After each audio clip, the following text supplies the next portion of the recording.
ардақты аналар, аяулы әпке сіңлілер. Қайырлы күн, қадірменді ханымдар. Сәлем қыздар, сұлу да сүйкімді құрбылар.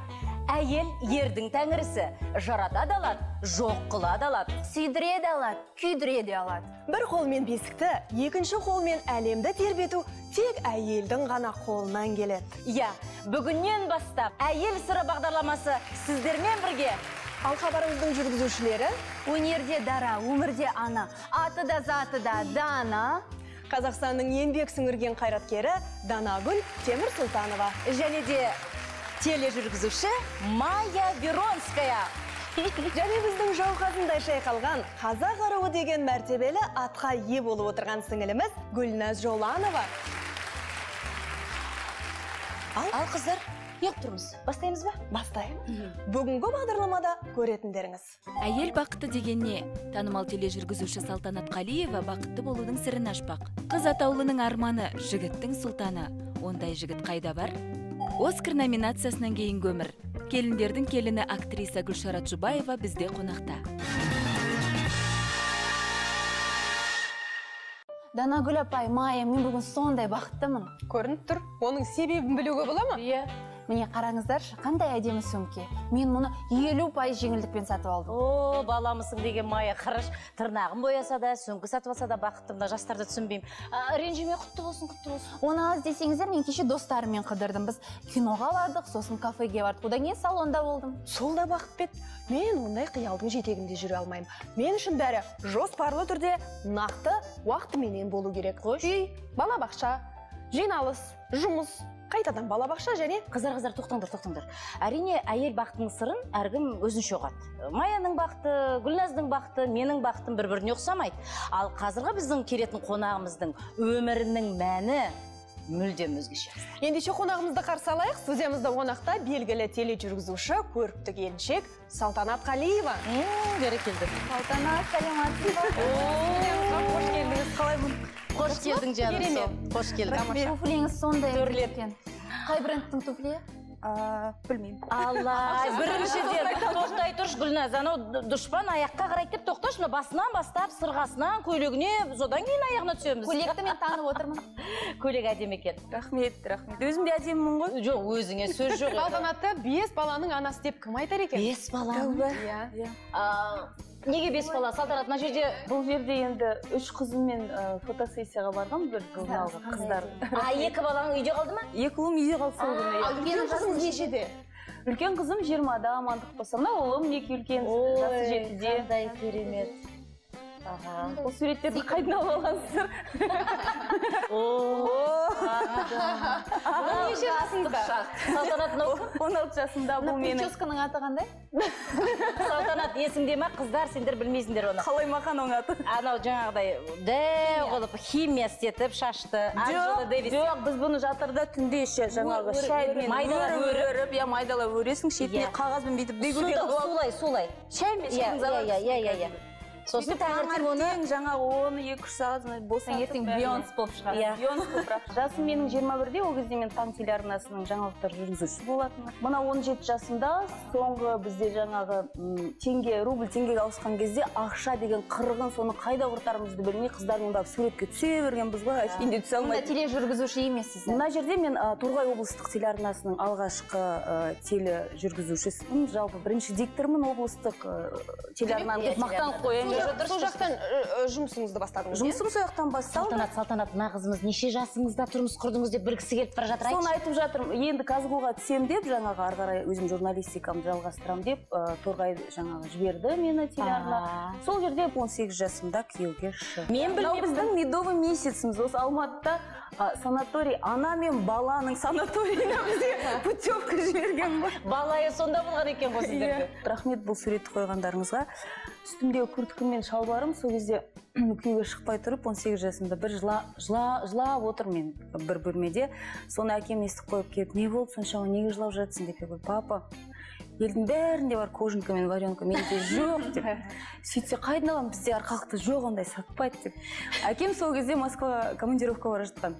Соны 2-3 күннен кейін алып келген маған заттары өте ыстық мына сурет. Бізге сонда тойымызда Ләзза Аймашевна жалпы біздің жаңағы дикторлардың көркемдік жетекшісі айтқан салтанат, бала туышы болмаңдар, сіздер міне біздің жас келе жатқан буынсыңдар. Көп күтеміз сіздерден, жұмыс 5 жылда бала деген болмасын деп өзіміз келіскенбіз. Келісім шарт болған жоқ ол кезде? Ол кезде болған жоқ, бірақ енді ауызша келісіп қойған. Ауызша, бірақ қайдам енді махаббат деген?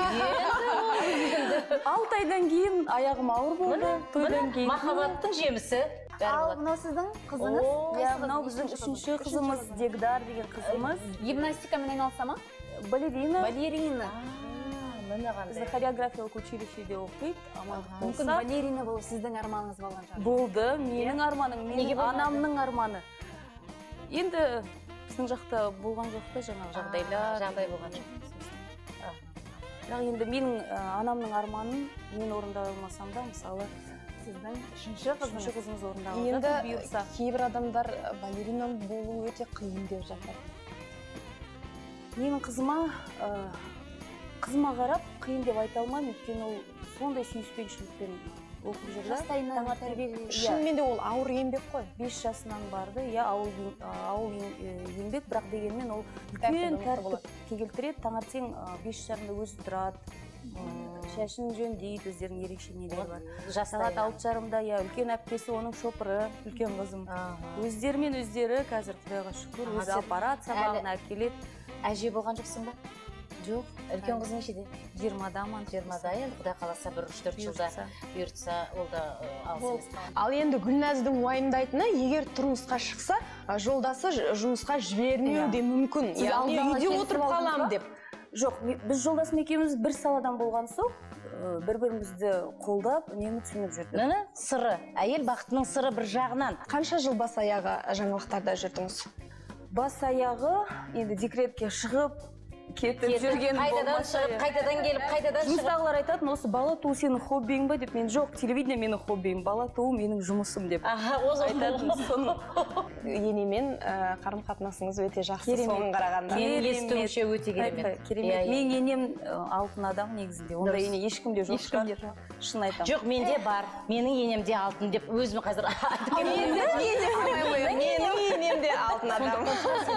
енеңмен жақсы болғандықтан продюсерлық орталықтан жаңағы енемен келін деген сериал түсіріп жатқан көрінесің.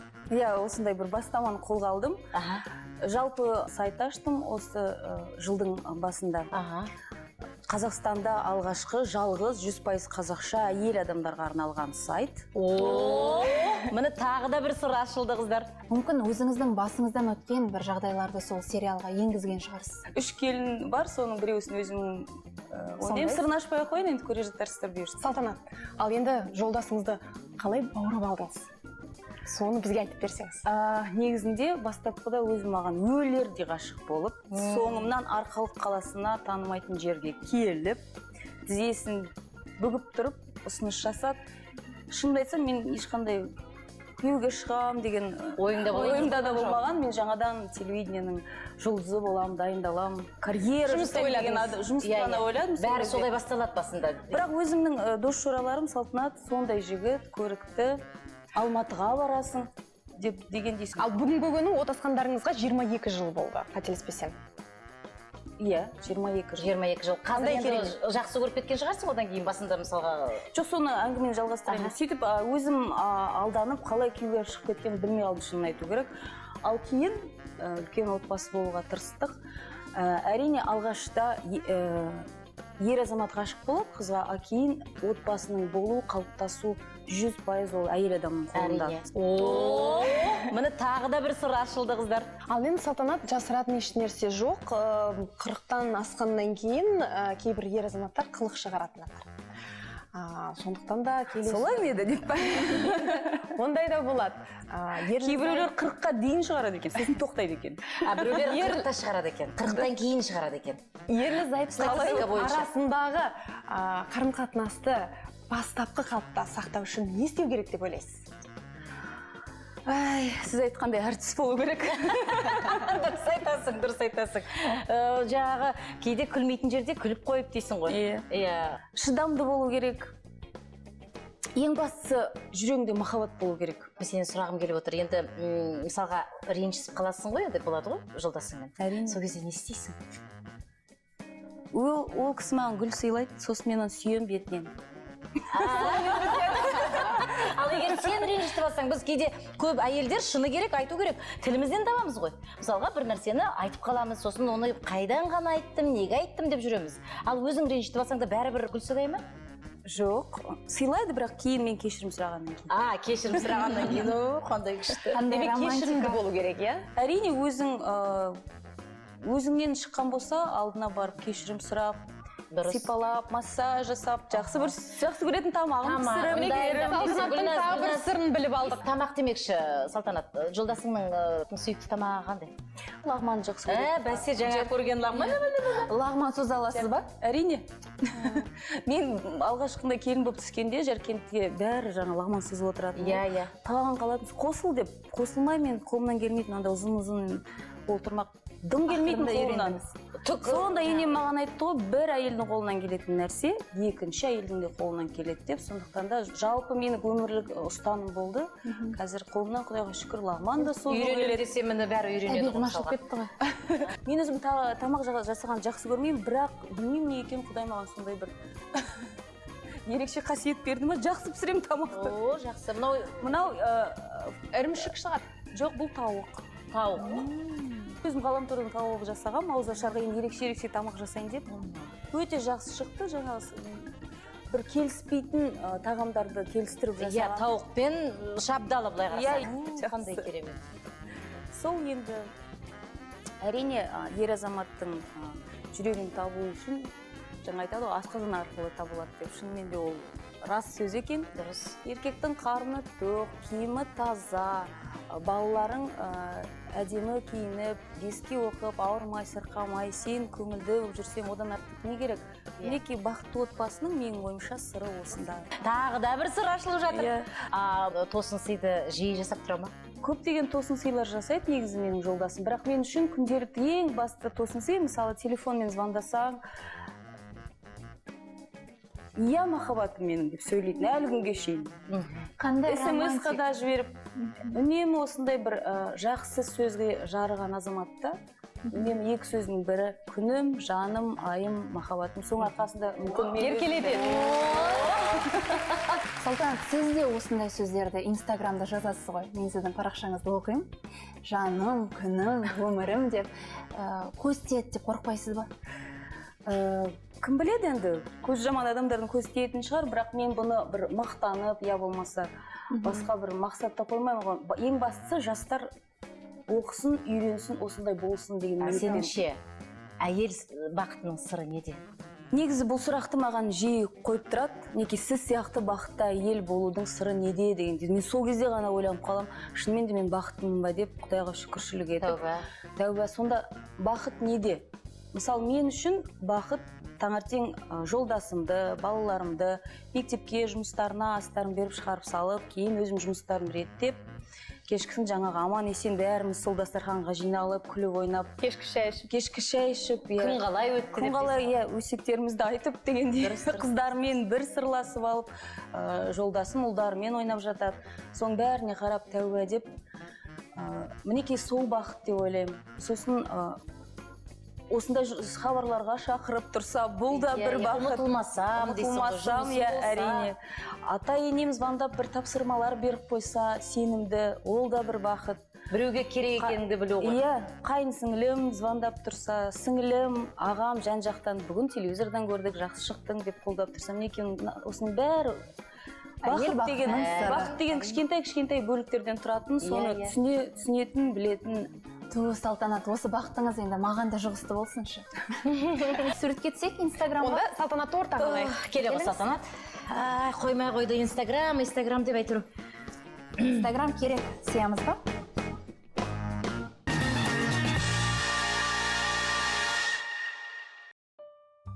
Данагүл Темірсұлтанова, актриса, Қазақстанның еңбек сіңірген қайраткері. Сүйікті жар, 3 баланың анасы.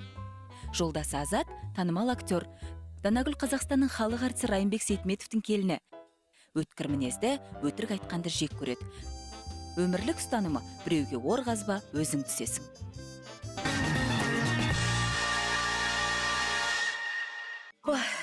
Қыздар қандай керемет, а? Тамаша. Бақытты ел деп осылай айту керек шығар. Шынды айтсам, осындай бақытты әйелдің артында мықты бір азамат тұрады. Өйткені әйел гүл, ал гүлді суаратын бағбан керек қой. Өте орынды айттыңыз. Дегенмен де сізбен біздің жігітіміз бағбанымыз бар ғой. Ал мен Гүлназ үшін уайымдап отырмын. Иә, қазір күйеуге шығатын жігіт табу проблема. Гүлназ, сен уайымдамай-ақ қой. Өйткені ең әуелі қазір жақсы жігіттер қайда жүреді екен, оны біліп алуың керексің. Ойбай, тоқтаңдаршы. Жігіт табу қиын дейді. Ой Аллай, осы баяғыда біздің заманымызда, біздің кезімізде енді жігіттер ғашық болатын біздерге. Хат жазатын. Ол хатты бере алмай бір апта жүретін артымыздан.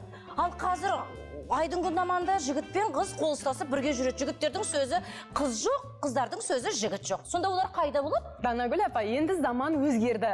Дәл қазіргі күні жақсы жігіттер қайда жүреді екен, оны біліп алу үшін экранға назар аударайық. Бұл кофехана. Егер сіздің талғамыңыз ақ жейделі қолына құны қымбат сағат таққан жігіттер болса, онда іске кірісіңіз. Бірақ олар кез келгенді көз келмейді. Сымбатыңыз талғамға сай болсын. Ақ жейделілер ауылынан білектілерге тап болдық. Спортшыны сүйер болсаңыз, спортты да сүюге тура келеді. Өзі бірінші болып таныстық орнатқысы келген қыздарға қалай қарайсыздар? Қыздар өзі келіп танысса, таңғалмайтын болдық. Көбінесе қыздар өздер келеді танысуға. Мен өзім барып танысқан кез аз болды. Сонымен, сіз қыздармен қандай жерлерде танысқанды дұрыс деп санайсыз? Қыздармен көбінесе ауылда, паркта дегендей, тренажерный залда мысалы жақсы танысуға. Шынымды айтсам, мен болашақ жарым болатын қызды клубтардан іздемес едім. Түнгі клубтарда танысқан дұрыс емес қой деймін. Жігіттердің ойын тыңдадық. Қыздар, құлақтарыңызға алтын сырға. Футбол дегенде елең етпейтін жігіт жоқ. Сол үшін қыздар футболдың қыр-сырын ұғып, кем дегенде 1-2 команданың атын жаттап алыңыздар. Бұл футбол сүйер жігіттермен тіл табысуға көмектеседі. Немесе ерінбестен жанкүйер боп алаңға барыңыз. Мүмкін сіз іздеген жан сонда жүрген шығар. Ал мынау соңғы ұсыныс. Әлеуметтік желі жастардың бас қосатын ортасы. Осы бір техниканың айналасынан шықпай-ақ отбасын құрып өмір жолын жалғап жатқандар да бар. Сонымен, қыздар, біле жүріңіздер. Жігіттер болашақ жары болуға лайықты қыздармен саябақтарда, спорт залдарында, кофехана секілді тыныш, салихалы, салауатты орындарда танысқанды жөн санайды.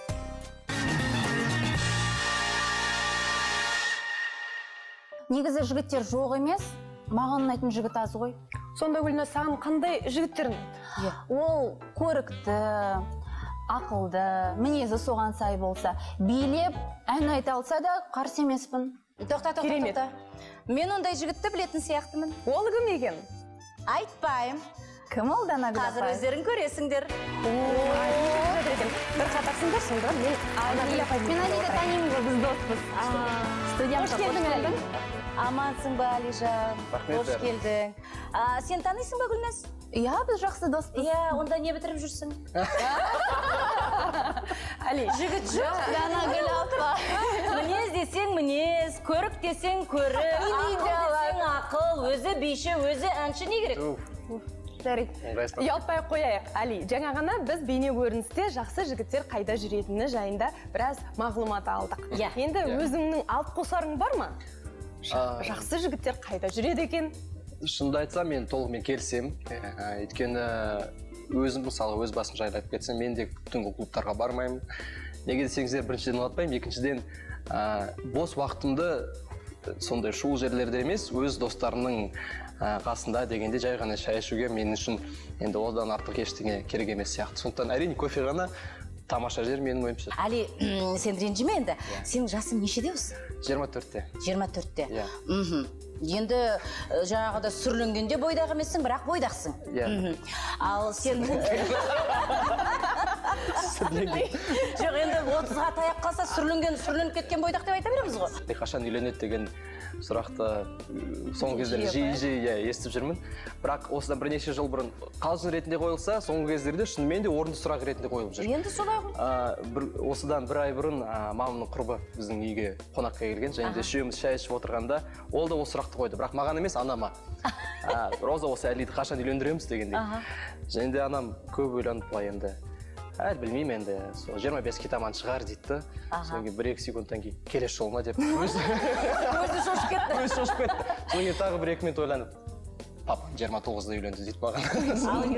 Асықпа деген сөз бар, асықпа деген мағына бар. Өйткені көбісі ойлайтын шығар осы соңғы кездерде мысалға кейбір жігіттер тезірек үйленгісі келеді, кейбір жігіттер керісінше асықпағысы келеді. Менің ойымша ешқашан да сен өз-өзіңді дайынмын деп толығымен айта алмайсың. Өйткені оның бәрі өмір, мүмкін аяқ астын ғашық болып қалсаң неменеге үйленбеске дегендей. Али, дегенмен де бір образ бар шығар. Әрине, қандай талап қоясың?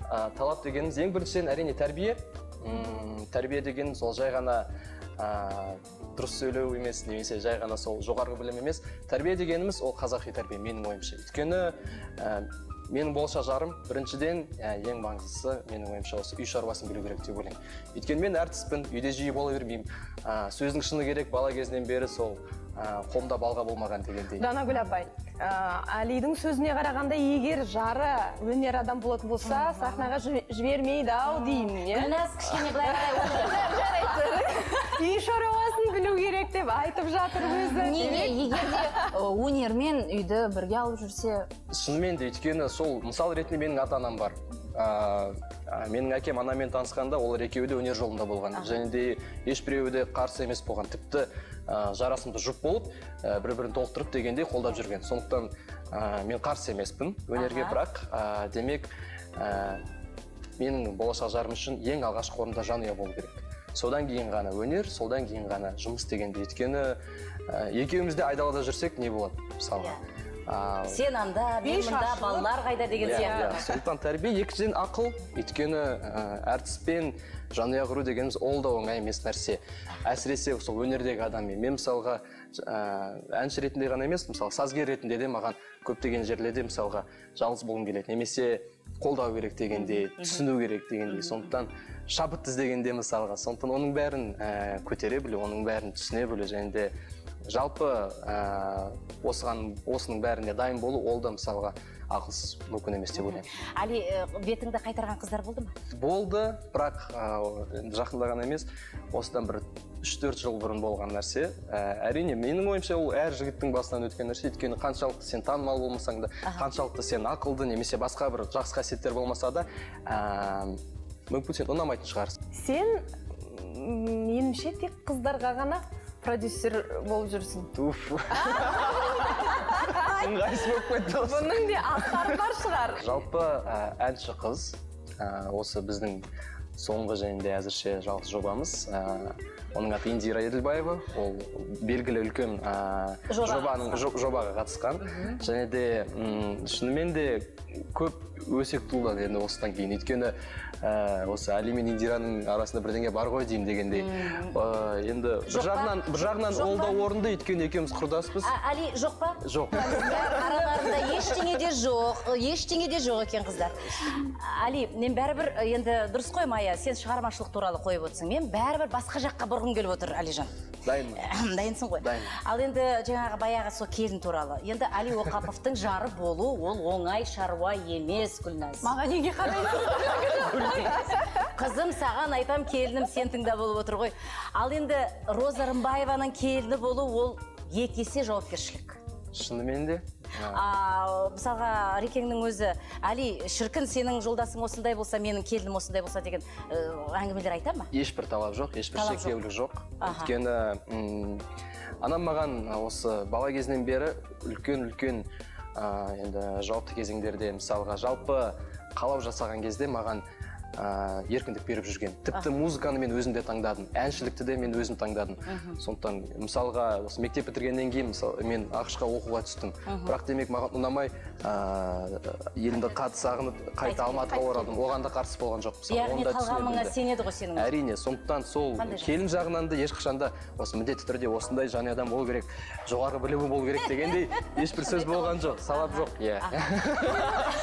Өйткені неге десеңіздер, тәрбиеге байланысты шығар. Өйткені біз сол бала кезінен бері осы жауапкершілік дегеніңіз не дегенді өзіміз өз басынан өткізіп түсіне білдік. Сондықтан енді әзірше нақты айта алмаймын, бірақ демек мен осы бір күні мам осы осы қызға үйленемін дегендей осы ұсыныс жасасам, ол қарсы болмайтын шығар. Қолынан ертіп алып Әрине өз басып ақылын айтады, өз енді пікірін айтады дегендей, бірақ демек жоқ, үйленбейсің, мен қарсымын, болды, басқа бір қызды тап деген сөз ешқашанда болмайтын шығар. Үйленсең бірге тұрасың ба, жоқ әлде екеуің бөлек шығып жаңағы мәди қала ма? Менің ойымша 1-2 жылдай бірге тұру керек шығар. енді сол жағынан да мен сөздің шыны керек, өткен аптада ғана осы жақын достармен ақылдасып жүрген қайсысы дұрыс дегенде. Өйткені бір жағынан анаммен тұруда ол да дұрыс. Өйткені көптеген нәрселерді ол өзі түсіндіріп береді мысалға. Содан анамның көзінше ол да кейбір қасиеттерін мүмкін көрсетсе, кейбір жаман қасиеттерін көрсетпей қояды. Ол да мысалға тәрбие. Өйткені менің анам оның екінші анасы ретінде болып кетеді ғой. Әрине. Сондықтан ол да мен мысалға қарсы емеспін. Бірақ екінші жағын айтсақ, екінші жағын айтсақ, Гүлназ бөлек шығайық деп жүрген жоқ па саған? дәстүр бойынша жалпы мен кішінім бар. Сондықтан анамның жанында кенже бала тұру керек. Ал мен мысалға толығымен де бөлек тұруға құқығым бар. Дұрыс, міндетті түрде 1-2 жыл бірге тұрған дұрыс. Үйлеріңнің салтын, дәстүрін қалай қонақ қабылдайды, қалай қарсы алады, соның бәрін үйренеді, қалай құрметтейді. Данагүл апай, қыздардың құлақтарына алтын сырға Әли қандай тағамдарды ұнатады? Менің ең сүйікті тағамым ол қуырылған картоп пен котлет. Қаншалықты шетелде жүрмесем де, қаншалықты керемет жерлерде тамақтанмасам да, үйдегі тамаққа мысалға мен Ештеңе жетпейді. Қуырылған картопқа қалай? Көре аласың ба? Күйдіріп жібермейсің ғой. Ал өзің тамақ дайындайтын шығарсың? Мүлдем дайындай алмаймын. Тек қана ресторандарда тамақ ішесің? Сондай да бар. Білем. Ол уақытқа байланысты, өйткені уақыт жетпейді. Екіншіден, шынымды айтсам, мысалға бізде осы 8 наурыз мейрамында осындай дәстүр болған үйде. Өзім оны шығарғам, жалпы сол күні мен өзім тамақтың бәрін дайындаймын деген ойға келгенмін. Және де жоғалтпайтынмын сол асқазанға. Бірақ сол мысалға таңғы астың өзін мен мысалға кем дегенде 2 сағат кететін маған дайындау үшін. Жай ғана сол салатпен сол шайды қою үшін. Енді мен мүлдем нашармын, сонда айтсам 2 сағат ясын. Оның бәрін 15 минутта қалай жасайтын мен мүлдем әлі күнге шейін түсінбей жүрмін. Әли, енді мынаны айтшы маған. Жаңағы мысалға әйел сырын жаңа қарап отырмыз ғой экранда, қыздар өздері келіп танысады дейді. Қазір сондай жағдайлар енді саған қарапайым жігіттерге өздері келіп танысып жатса, саған күнде сондай болатын шығар? Жалпы мен күнде болады деп айта алмаймын, өйткені мен жалпы адам көп жерлерде жүрмеймін мысалы. Өзі танысқысы келіп тұрған қыздарға не дейсің мысалға, не дейсің? Тоқта. Қазір қоясың. Мен мысалға қарсы емеспін, шынымды айтсам. Өзі келіп танысса қыздар. Өйткені заманымыз енді өзгеріп кетті дегендей. Әрине, мен мысалға сол танысу жағынан мүлдем нашармын, шынымды айтсам. Таныса алмаймын, қол ашып кетемін. Шынымен де өзі келіп мысалға жай ғана сәлемдессе, мысалға суретке түсіп өсек, немесе басқа бір себеп тапса, мен қарсы емеспін. Өйткені мен шынымен ол маған ұнайтын шығар мысалға. Сол жағынан ол маған үлкен қолдау көрсетеді. Әли, бізде соңғы сынақ. Дайынсың ба? Дайынмын. Дайын болсаң, біз бастаймыз, қыздар, иә? Сұрақтар. Кеттік? Гүлназ бастайды. Гүлназ деп жазылып тұрған жоқ. Әлиді көріп еді, есі шығып кетті. Жазылып тұрған. Кеттік. Өзіңді сымбатты санайсың ба? Жоқ. Қыздарды көп жылатасың ба? Жоқ. Ақшаны жеп көресің ге? Жоқ. Ұйқыны ше? Жақсы көрем. Өтірік айтып көрдің бе? Иә. Қазір бізді ұнатпай отырсың, иә? Жоқ. Бай болғың келе ма? Иә. Көлікті жиі ауыстырасың ба? Иә. Миллион раушан гүлін сыйлар мейм? Әрине. Шаршаттық па? Жоқ. Онда хабарды қайтадан басынан бастаймыз. Әли, ер адамның көзімен әйел бақытының сыры неде? Мысал ретінде анамды келтіре алам. Ол әрбір сұхбатында сіз бақыттысыз ба деген сұраққа мен бақыттымын деп жауап береді. Неге десе менің 2 ұлым бар дейді. Сондықтан менің ойымша әйел бақытты жанұяда. Бәрекелді. Осындай жігітпен суретке түсуге бола ма? Әйел бақытын түсінетін. Болады, әрине. Кел. Жастар. Бәріміз бірге түсейік. Жарайды, мен де селфи жасайын сендермен.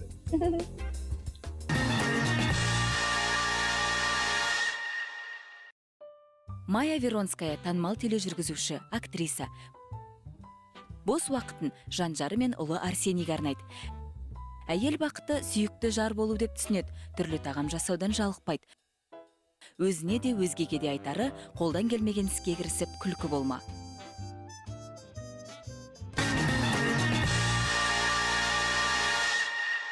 Жалпы әйелдер бәріне үлгеру керек, солай ғой. Баланы да тауып, күйеудің де көңілін табу керек, сұлу да бола білу керек. Сол сияқты қазіргі біздің келетін қонағымыз Оскар сыйлығына да номинант болып үлгерген фильмге түскен. Білесіздер ме кім туралы айтып отырғанымды? Білеміз. Ендеше қарсы алайық, студиямызда қонақта белгілі актриса Гүлшарат Жұбаева. Қош келдіңіз студиямызға. Тағы да бір әдемі келіншек келді студияға. Қандай әдемі. Студиямыз жарқырап кетті. Қош келдің жаным. Қош көрдік. Гүлшарат, енді айтпасақ болмайды. Бәрібірде бұлай айналып келсек те, бұлай айналып келсек те, кезінде жаңағыдай аты шулы Ермек Тұрсыновтың Келін кинофильміне түстің. Артыңнан талай сөз де ерді, бірақ сен оған мойымадың. Бәрекелді, мойымай, қайта шырға түсіп, қазір келіндердің келіні болып отырсың. Сен отағасымен қалай таныстың? Жақындарым көбісі біледі. Біз Жанармай бекетінде танысқанбыз. Жанармай бекетінде шынымды айтсам бірінші рет естіп отырмын. Осындай да болады екен. Жанармай бекетінде танысуға болады екен. Жазып қой. Мен енді ол кезде жаңағы өзім биші болғандықтан тойларда қызмет ететінбіз, билеп. Сондай бір күннің бірі болатын. Тойдан шығып, жаңағы көңіл күйім болмай, жігітім жоқ. Сондай бір жасқа келген болатын, 24 жасында. Шығарып салатын да ешкім жоқ деп. Сонымен көлігіме келіп отырып, бір жаңбыр жауып тұрған болатын, сол кезде жылап. Ой, мен қашан бір жігітім болады екен, Құдайдан тілеп, жаңағы мен жұмыс істедім, той дедім, осындай ортада жүріп алдым. Мен бір өзім бақытымды тапсам екен деп ойлағанмын. Содан кейін көлігімді жүргізіп, Жанармай бекетіне барып, өтейін десем алдыма қарсы қойып қойған көлігін. Сонымен өтейін десем өткізбейді, ана жігіт тұрып алған.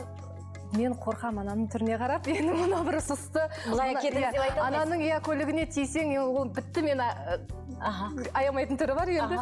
Сонымен бірден етіп өтіп, жүріп кеткеннен кейін, біраздан кейін артымнан жетіп алған. Тоқта деп телефонын көрсет. Мен ойлаймын, тоқтайын ба, тоқтамайын ба. Ол менің артымнан жүгіріп, әлі қуып келе жатыр. Қасында жігіттері бар, мен енді ойлап, сосын жаңағы бағана ғана өзімнің армандаған есіме түсті де, жаңа ғана Құдайдан тілеп жатыр едім ғой. Жаңбыр жауған кезде жалпы айтады, тілек қабыл болады. Солай екен, жаңа ғана Құдайдан тілеп жатыр едім ғой сен. Қашан менің жігітім болады деп. Болса мейлі жарайды, ал енді оның жанында тағы жігіттері бар, бір жағынан қорқынышты. Енді мен түсінемін. Сонымен мүмкін осы болар, мүмкін сен қазір ғана жылап тіледің ғой, мүмкін тоқта деген кез деп ойладым, бірақ ол алдына кесе қойып қойды. Көлігін тоқтауға тура келді. Артымызда жаңағы көлік кептелісі басталды, айқай шу басталды. Бұл саспайды. Жігітіміз есікті жауып шығып келе жатыр. Сізбен танысуға бола ма? Сонда сен жаңа актриса екеніңді біле ма, білмей ме? Көрмеген ғой киноны. Қыздар, қуанатын жайт шын мәнінде. Мен енді жігітпен қалай танысу керек екен білдім. Міне жалғыз кинода бола ма деп ойласақ, өмірде де осылай болады екен. Өмірде солай болады екен. Сонымен біз енді 28 февраль күні танысқан болсақ, 8 марттың қарсаңында біз үйленеміз деп шешкенбіз. 10 күн. Қандай керемет. 10 күн арасында. 10 күнде. Өйткені біздің жаңағы танысуға бола ма деген кезде бір махаббат дейді ғой, бір көруде махаббат дейді ғой. Бір көргеннен махаббат. Сондай сезім болды ма, мүмкін екеуміз де бір-бірімізді тапқанымызды тез түсіндік пе, сондықтан бір көргеннен махаббат болады екен, Гүлназ. Бір көргеннен болады екен махаббат. Міне, отыр ғой. Жаңбырдың астында машина, Жанармай. Мен жұмыстан кейін қайда баратынмын? Ал енді мен оны танымаймын. Оның мінезі қандай деген сұрақтар мазалаған жоқ па? Білесіз бе, шын махаббат болған кезде ондай ойламайды екенсің. Біз қайда тұрамыз, қалай күн көреміз деген, не жұмыс істейміз деген тіпті ойыма да келмепті. Енеммен бірге тұрамын ба дейді ғой қыздар сосын. Онда ойлаған жоқ. Көзі жұмдыңыз да. Ол қай жақтың жігіті, жаңағы руларын сұрап, тегін сұрап үлгерген жоқсың? Жоқ, ондай қатты мән берген. Сонда сен де жақсы көріп қалдың ғой қатты. Мүмкін солай болар. Енді жалғыз келін болғаннан кейін кішкене еркемін. Ерке болғанда сіз үшін тұратын уақыт неше сонда? Енді мен қазір айтсам, басында 1-2 жыл жаңағы Ертерек тұрып. Иә, қызметін қылып. Таңға Иә, 7-де. қазір енді жұмысым несін бағытын түсінеді. Сондықтан түнде сағат 4-те келу мүмкін, 5-те келу мүмкін, түсірілімдер бар. Актриса болғандықтан ол кісілер өте жақсы түсінеді. Мен қашан тұрасың, қашан тамақ қоясың, или маған шай қойып бересің деп күтпейді. Мамаңда дайындай беретін шығар тамақты? Жоқ, Бос болса. жоқ, ол кісіге ештеңе дайындатуға тырысамын. Ай, бәрекелді. Қандай керемет. Осындай келіндерден айналып қана кетесің ғой. Сондықтан сені жақсы көрмегенде қайда барады? Әрине. Бүгінде 2 баланың анасысыз. Құдайға шүкір. Енеңіз балаларға қарауға көмектесетін шығар. Иә, әжесі көмектеседі, атасы екеуі, балдарымның бүкіл тәрбиесі сол кісілердің мойнында. Осымен тоқтап қалмайтын шығарсың енді? Жоқ, әрине. Ол жоспарда бар дейсің ғой. Аллаға шүкір. Иә. Гүлшарат, не сіздің инстаграмдағы суреттеріңіз, ұлыңыз бен қызыңыз бәріңіз бірдей киім киеді екенсіз. Осы киімдерді өзіңіз тігесіз бе? Әрине өзім тігем, өйткені анам тігінші, сол кісіден үйренгендерімді. Ал мына киім киіп келгеніңіз? Бұл киім жоқ, оны тіккен. Маған перделер қатты ұнап тұр. Керемет. Мананы да өзің тіккен ба сонда? Иә, өзім тіккен киімдер. Қандай керемет. Сонда арнайы тігін цехыңыз бар ма? Арнайы енді кішкентай үйдің қасынан жолдасым салып берген, шеберхана. Талғамыңыз өте жоғары. Ол көрініп тұр. Сонымен қолымда келеді Бізде екен. бір тәжірибе алайық, үйренейік сізден. Иә. Бүгін не көрсетесіз бізге? Бүгін сіздерге жаңағы қорапшаны безендіру. Тамаша? Иә, той бастар дейді ғой, соны көп сұрайды. Керек. Иә. Той бастар. Енді іске кірісейік. Іске кірісейік.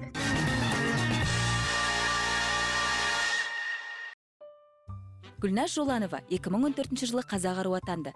Тележүргізуші, киноактриса. Өз қатарластары сияқты дүкен аралағанды ұнатады. Салауатты өмір салтын ұстанады. Бос уақытында кітап оқиды. Ал Гүлназдың жазғанын әлеуметтік желіде оқитындар көп.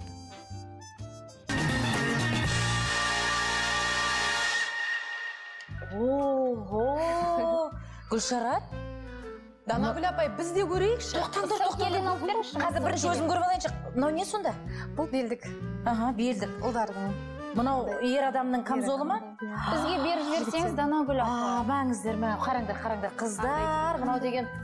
Мынау қыздардың. Қандай әдемі. Мынау шапан ба? Ер адамдікі. Шапан. Бәрекелді. Бұны 4 ай тіккен болатынмын. Осыны 4 ай. 4 ай жеткілікті болды ма? 10 қаңтарда бастап, 10 сәуірде кидім. Ал анауыңыз не? Саукеле. Данагүл апай маған. Қазір берем. Кигізі отыр ғой. Ой, пырмай. Қандай керемет сәукеле. Киген де Киімге арманда. рұқсат па? Рұқсат. Киген де арманда, кимеген де арманда. Көрдің ғой. Алда уақытта Гүлназымыз жұмысқа шыққанда тігіп бересіз ба? Жараса ма? Тігіп беремін, әрине. Егер сұраныс болса, әрине тігіп бересіз. Суретке түсу міндетті түрде. Қайтамын селфи, инстаграм, иә. Жарайды. Енді біз Жақсы, енді не істейміз қазір? Не көрсетесің? Қандай өнер? айтқанымдай Қобдиша. үйде бар нәрсемен сыйлыққа мынандай дүниелер керек болады. Бұл жерге арнайы бірдеңе алудың қажеті жоқ. Үйде бар үй жөндеуден қалған түсқағаздар. Түсқағаз, картон. Міне, мен алдын ала дайындадым. Картонды кесіп, дөңгелетіп. Бұлай. Мынандай желіммен жабыстырып. Мынандай желіммен айналдырып жабыстырамыз. Үстіне түсқағазды жабыстырып. Көріп тұрғандарыңыздан. Мынаны жабыстыра берсем болады? Данагүл апай, Біз де көрейікші, Данагүл апа. Қазір мен өзім қалай, Данагүл апай.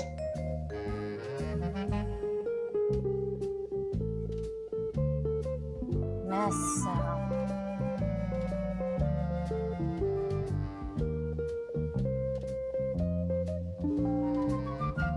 Қандай керемет. 5 аспап, келін 5 аспап.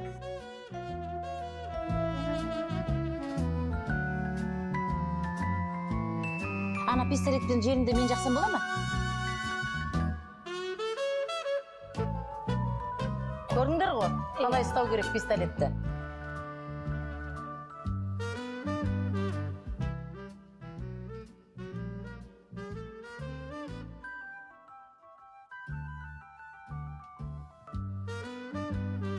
Гүлшарат, мен бар ғой, сенен бір өтініш. Жаңағы таэквондомен айналысасың ғой. Соның бір қимыл әрекеттерін көрсетіп бересің бе? Жарайды. Нанагүл апай, мен де үйренейінші. Тоқта, ананы шілтерді жабыстыр. Нанагүл апай. Ол үшін енді аяқ киім шешуге тура келеді. Шеш. Так, енді. Қалай? Бастай берейін ба? Баста.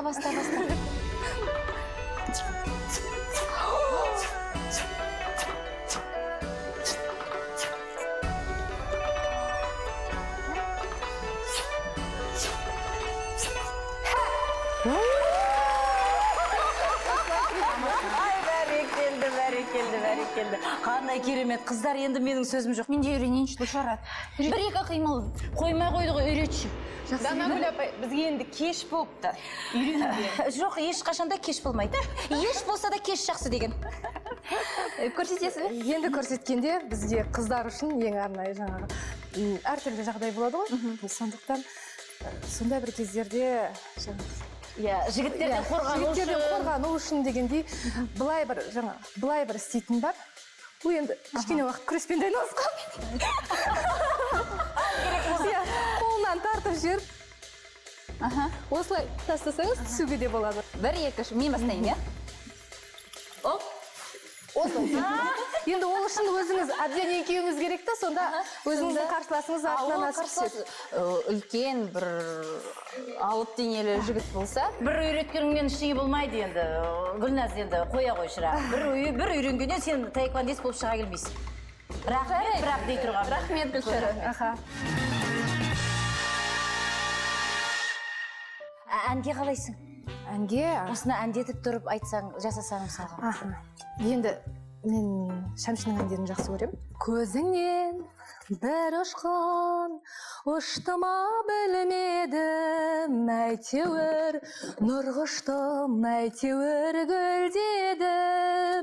Көктемнің бұлбұлы кеудеме қонады, құшаққа қыр гүлі толғандай болады.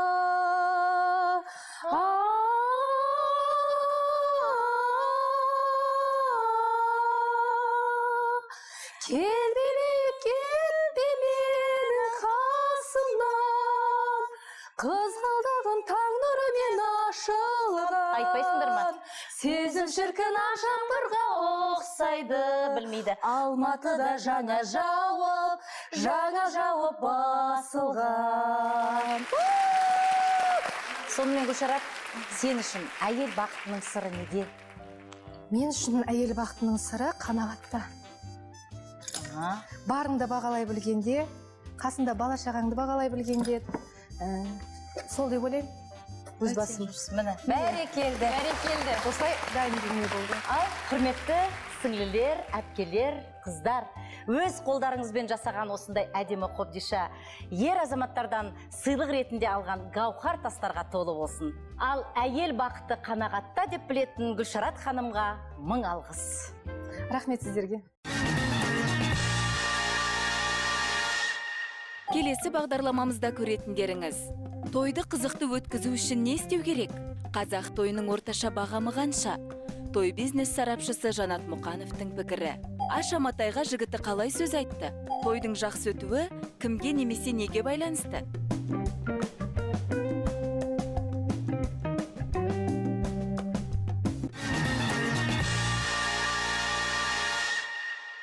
Ал қыздар, бүгінгі алғашқы хабарымызды түйіндейік.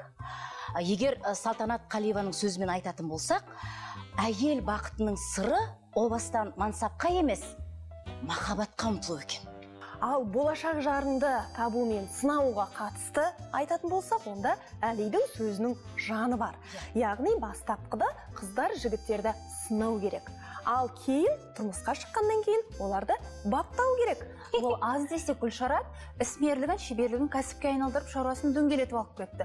Үйден де, түзден де бақытын тапты деген осы. Біздің бағдарламамыздың да көздегені осы болатын. Ендеше әйел әлеміне үңілем десеңіз, әйел сыры бағдарламасын көріңіз. Қай жерде мейлі, қай елде, әлемнің мәні әйелде.